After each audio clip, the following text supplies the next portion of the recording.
আসসালামু আলাইকুম দর্শক, আমি ধর্মের ব্যাপারে সবসময় খুব সিরিয়াস বলতে সাবধান। ধর্মের ব্যাপারে কথা বলতে গিয়ে সাবধান। এর কারণ কি, কাউকে ভয় পেয়ে না।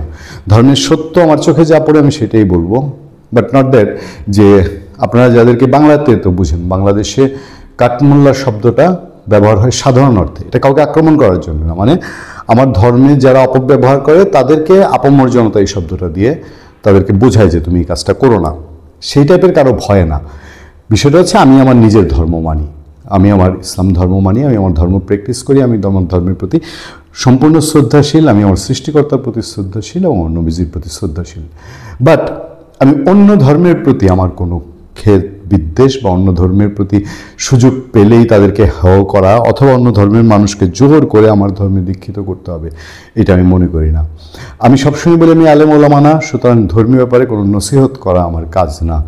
আমি নিজেই ধর্ম অনেক কম বুঝি, আমি এখনও কোরআনের সম্পূর্ণ বঙ্গ অনুবাদ পড়ি নেই এবং অন্যান্য ধর্মের অনুবাদ পড়তে চাই, তার ধারে কাছেও এখন পর্যন্ত যাইনি। মানে চেষ্টা করি, আগ্রহ আছে।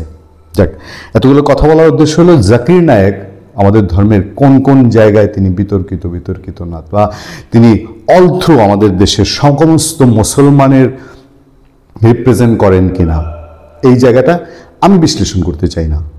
কিন্তু আমার বোঝার সুবিধার্থে এবং দর্শকদের জন্য আমি গুগল বা চ্যাটজিপিটিতে গিয়েছিলাম। চ্যাটজিপিটিতে আমি প্রশ্ন করেছিলাম জাকির নায়েক কেন বিতর্কিত। আমার এগুলো নিয়ে কোনো আগ্রহ ছিল না। আগ্রহ থাকার কারণ হলো চলতি এই মাস পড়ে গেছে, আগামী মাসে মানে নভেম্বরে 28-29 তারিখ জাকির নায়েকের বাংলাদেশে আসার কথা। সেটা থেকে আমি যখনই আমরা তো শুরু থেকে জানি তিনি বিতর্কিত, শুধু ইন্ডিয়ার কারণে না, বাট ইন্ডিয়াতে সেই জন্য না, বাংলাদেশে তাকে ব্যান করা হয়েছে। সেইটুক সার্চ দিয়ে আমার কাছে যেটুকু আসলো, জাকির নায়েক একজন ভারতীয় ইসলামিক বক্তা ও ইসলামিক প্রচারক, যিনি ইসলামিক রিসার্চ ফাউন্ডেশন IRF এর প্রতিষ্ঠাতা। তিনি তুলনামূলক ধর্মতত্ত্ব নিয়ে বক্তৃতার জন্য আন্তর্জাতিকভাবে পরিচিত হলেও নানা কারণে তিনি অত্যন্ত বিতর্কিত ব্যক্তিত্ব হয়ে উঠেছেন। নিচে তার বিতর্কিত হওয়ার কারণগুলো তুলে ধরা হলো। প্রথম বলা হচ্ছে উগ্র বক্তব্য, ঘৃণামূলক ভাষণ। জাকির নায়েকের বক্তৃতায় বহুবার এমন বক্তব্য পাওয়া গেছে যা সমালোচকদের মধ্যে ধর্মীয় ঘৃণা ও উগ্রতা উস্কে দেয়। তিনি কখনো কখনো অন্য ধর্ম সম্পর্কে বিদ্রোহাত্মক ও আক্রমণাত্মক মন্তব্য করেছেন। তার কিছু বক্তব্য সন্ত্রাসবাদ বা সহিংসতাকে পরোক্ষভাবে সমর্থন করেছে বলে অভিযোগ উঠেছে। ভারত সরকারের নিষেধাজ্ঞা মামলা 2016 সালে ভারত সরকার তার সংগঠন IRF নিষিদ্ধ ঘোষণা করে। অভিযোগ ছিল যে এটি ধর্মীয় উগ্রতা ছড়াচ্ছে। ভারতের NIA তার বিরুদ্ধে সন্ত্রাসবাদী অর্থায়ন ও মানি লন্ডারিংয়ের অভিযোগে মামলা করে। বর্তমানে তিনি মালয়েশিয়ার রাজনৈতিক আশ্রয়ে আছেন এবং ভারতে তার বিরুদ্ধে গ্রেফতারি পরোয়ানা রয়েছে। সন্ত্রাসবাদী প্রভাবের অভিযোগ 2016 সালে ঢাকার হলি আর্টিজান হামলার এক তরুণ হামলাকারী সোশ্যাল মিডিয়ায় বলেছিল যে জাকির নায়েকের বক্তব্যে অনুপ্রাণিত হয়েছে।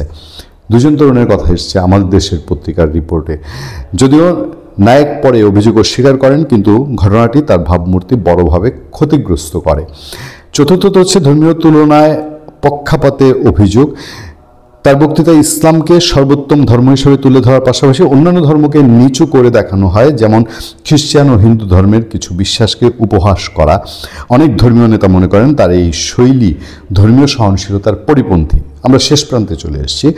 অর্থ ও মিডিয়া কার্যক্রমে স্বচ্ছতার অভাব। তার টিভি চ্যানেল পিস টিভি অনেক দেশে যেমন ভারত, বাংলাদেশ, যুক্তরাজ্য নিষিদ্ধ করা হয়েছে কারণ এটি ঘৃণামূলক প্রচার করেছে বলে অভিযোগ উঠেছে। তার অর্থের উৎস নিয়েও প্রশ্ন উঠেছে। বলা হয় কিছু অর্থ বিদেশি অনুদান বা সন্দেহভাজন চ্যানেল থেকে এসছে। তার সমর্থকদের দাবি, অন্যদিকে তার সমর্থকরা বলেন তিনি বুদ্ধিবৃত্তির ভাবে ইসলাম প্রচার করেন, যুক্তি দিয়ে ইসলাম ব্যাখ্যা করেন, সহিংসতা নয়। তার বিরুদ্ধে ওঠা অভিযোগগুলো রাজনৈতিক উদ্দেশ্য প্রণোদিত এবং ইসলাম ভীতির ফল।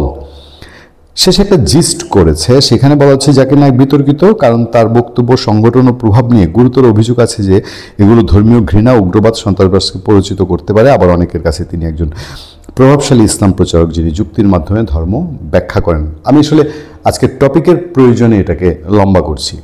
এবার আমরা একটু নজর দিতে চাই জাকির নায়েক যে বাংলাদেশে আসছেন সেটা কিভাবে দেখা হচ্ছে, বা এই সরকারের সাথে কিছুটা পজিটিভ আমরা যদি বলি, বা কিছুটা আমাদের এই সরকারকে যারা সাপোর্ট দিচ্ছেন সেসব পত্রপত্রিকার মধ্যে আমার দেশ পত্রিকা তারা জানিয়েছে যে বাংলাদেশে একটি সংস্থার দাওয়াতে জাকির নায়েক বাংলাদেশে আসছেন এবং তিনি সম্ভবত আগারগাঁয়ে প্রোগ্রাম করবেন। সে হলি আর্টিজানের বিষয়টি এসছে। আমার কথা হলো, দেখেন যে জাকির নায়েক ভারতের কাছে সাংঘাতিক অ্যালার্জি এবং ভারতের পররাষ্ট্র মন্ত্রণালয়ের মুখপাত্র রণধীর জয়সওয়াল তিনি সংবাদ মাধ্যমকে একটা রিয়াকশন দিয়েছেন। সংবাদ মাধ্যমে বলছেন যে আমাদের দেশ হেডলাইনই করেছে, বাংলাদেশে আসছেন ডাক্তার জাকির নায়েক, গাত্রদাহ ভারতের। সেখানে বলা হচ্ছে যে বিশিষ্ট ইসলামী বক্তা ডাক্তার জাকির নায়েকের নভেম্বরে ঢাকায় আসার কথা রয়েছে। তুলনামূলক ধর্মতত্ত্ববিদ, বিশ্বখ্যাত এই স্কলার বাংলাদেশে আসবেন এমন খবরই গাত্রদাহ শুরু হয়েছে ভারতের। আমাদের দেশ তার স্ট্যান্ড থেকে তার মতো করে লজিক্যালি সে বলছে, মানে তার দিক থেকে যেটা যুক্তিসঙ্গত। ভারতীয় সংবাদ মাধ্যম সংবাদ প্রতিদিন এক প্রতিবেদনে বলা হয়েছে, বৃহস্পতিবার এক সংবাদ সম্মেলনে ভারতের পররাষ্ট্র মন্ত্রণালয়ের মুখপাত্র রণধীর জয়সওয়াল বলেন, জাকির নায়েক একজন পলাতক আসামি, তিনি ভারতে ওয়ান্টেড। তাই আমরা আশা করি তিনি যেখানেই যান না কেন সংশ্লিষ্ট দেশ তার বিরুদ্ধে যথাযথ ব্যবস্থা নেবে এবং আমাদের নিরাপত্তা উদ্বেগের বিষয়গুলো বিবেচনায় রাখবে। ইন্টারেস্টিং, খেয়াল করবেন 2026 সালে হোলি আর্টিজানের কথা বলা হয়েছে। 2016 সালের 26 সাল বলছি, 2016 সালে আগ পর্যন্ত জাকির নায়েক ভারতে অবস্থান করেছেন। বিভিন্ন ইসলামিক অনুষ্ঠানে আলোচক হিসাবে আন্তর্জাতিক খ্যাতি অর্জন করেন তিনি। তবে নরেন্দ্র মোদীর নেতৃত্বাধীন বিজেপি সরকারের আমলে তার বিরুদ্ধে ঘৃণামূলক বক্তব্য প্রচার ও একাধিক অর্থ পাচারের মামলা করা হয়, বন্ধ করে দেওয়া হয় তার নিয়ন্ত্রিত চ্যানেল পিস টিভির সম্প্রচার। এর পরিপ্রেক্ষিতে 2016 সালে ভারত ছেড়ে মালয়েশিয়ায় চলে যান জাকির নায়েক, সেখানে তিনি স্থায়ীভাবে থাকার অনুমতি পান। ভারতে ফেরা প্রসঙ্গে জাকির নায়েক একাধিকবার বলেছেন, আমি ভারতে ফিরে যাব না যতক্ষণ না ন্যায় বিচার নিশ্চয়তা পাই। কিছু জায়গায় মিল আছে, কোথায় আমি টানছি দেখেন। মালয়েশিয়া থাকায় ভারতের বিচারিক আওতার বাইরে আছেন তিনি। ডাক্তার জাকির নায়েক আগামী 28 ও 29 নভেম্বর বাংলাদেশে একটি দাতব্য অনুষ্ঠানে যোগ দিতে ঢাকায় আসবেন বলে জানা গেছে। স্পার্ক ইভেন্ট ম্যানেজমেন্টের আয়োজনে অনুষ্ঠানটির স্থান হতে পারে আগারগাঁও এলাকায়। এবার আমার দেশ বলছে, ভারতের দেখাদেখি বাংলাদেশও জাকির নায়েকের উপর নিষেধাজ্ঞা আরোপ করে। ভারতের দেখাদেখি কথাটা উচ্চারণ করছে। আচ্ছা, 2016 সালে ঢাকার হোলি আর্টিজান হামলার পর অন্তত 2 হামলাকারী জাকির নায়েকের বক্তৃতা থেকে অনুপ্রাণিত হয়েছিল বলে খবর প্রকাশের পর তার বাংলাদেশে প্রবেশে নিষেধাজ্ঞা জারি করা হয়। তবে শেখ হাসিনা পতনের পর সেই নিষেধাজ্ঞা তুলে নেওয়া হয়। আচ্ছা, ভারতের দৃষ্টিতে জাকির নায়েক একজন পলাতক আসামি, তাই দেশটি চাইছে তিনি বাংলাদেশে আসলে তাকে দিল্লির হাতে তুলে দিতে। কিন্তু বাংলাদেশের ফ্যাসিস্ট হাসিনা গত বছরের 5 আগস্ট পালিয়ে গিয়ে সে দেশে আশ্রয় নিয়েছে। সেখান থেকে তিনি দেশে বিরোধী বিভিন্ন বক্তব্য দিয়েছেন। বাংলাদেশ তাকে ফেরত চেয়ে চিঠি দিলেও দিল্লি কোনো উত্তর দেয়নি। এই লাস্ট প্যারাটাই আমার কাছে ইম্পর্টেন্ট হয়েছে, যে তাহলে এই সরকার কি শেখ হাসিনার সাথে জাকির নায়েককে মিলিয়ে দেখছেন? হোলি আর্টিজানের ওই ঘটনা, আমরা হোলি আর্টিজানের সেই হামলার দিন সরজমিন ফিল্ডে থেকে দেখেছি, যেই শত মানুষ সেদিন প্রাণ দিয়েছিল। কি আমার ধর্মের নামে বর্বরচিত পৈশাচিক হামলা, গর্ভবতী নারীদেরকেও ছাড়া হয়নি, এবং কি নৃশংসভাবে আমার ইসলাম ধর্মের কথা বলে, ইসলাম ধর্মের নাম ব্যবহার করে ওই মানুষগুলোকে সেদিন শেষ করেছে। পৃথিবীর যে কোনো বর্বরতাকে পিছ ফেলায়। সেইখানে যার নামটি এসেছে তাকে এখন বলা হচ্ছে যে ভারতের দেখাদেখি তাকে বাংলাদেশ নিষিদ্ধ করেছে। মানে ওই মানুষগুলো আত্মার প্রতি অসম্মান করা না? আর শেখ হাসিনাকে বাংলাদেশ ফেরত আনেনি, এটা তো বাংলাদেশের কূটনৈতিক ব্যর্থতা। এবং শেখ হাসিনা চলেই যে গিয়েছিলেন, এই আন্দোলনকারীদের এখন যারা ক্ষমতায় আছেন তাদের তো তখন কোনো টু শব্দ ছিল না, তারা রাজপথে ছিল না। এখন যারা ক্ষমতা উপভোগ করছেন এরা সেদিন আন্দোলনে ছিল না, ঝুঁকির মুখে ছিল না। তো তারা আসার পরে শেখ হাসিনাকে ইস্যু করে রেখেছে। শেখ হাসিনা তাদের কাছে ইস্যু, এই ইস্যু যতদিন বেঁচে থাকবে ততদিন এখন যারা ক্ষমতায় আছে তাদের ততদিন খাবার জুটবে। এই ইস্যুগুলো আওয়ামী লীগ এবং শেখ হাসিনা ইস্যু মরে গেলে এদের তো খাবার থাকবে না। ফলে এইসব বিষয়াদিকে জটিল করে এবং ভারতকে পদে পদে ভারতকে, আমি বলি তো ভারতকে পোক করা, ভারতকে উস্কানি দেয়া, যে ভারত শেখ হাসিনার সঙ্গে কি জাকির নায়েকের তুলনা হয়?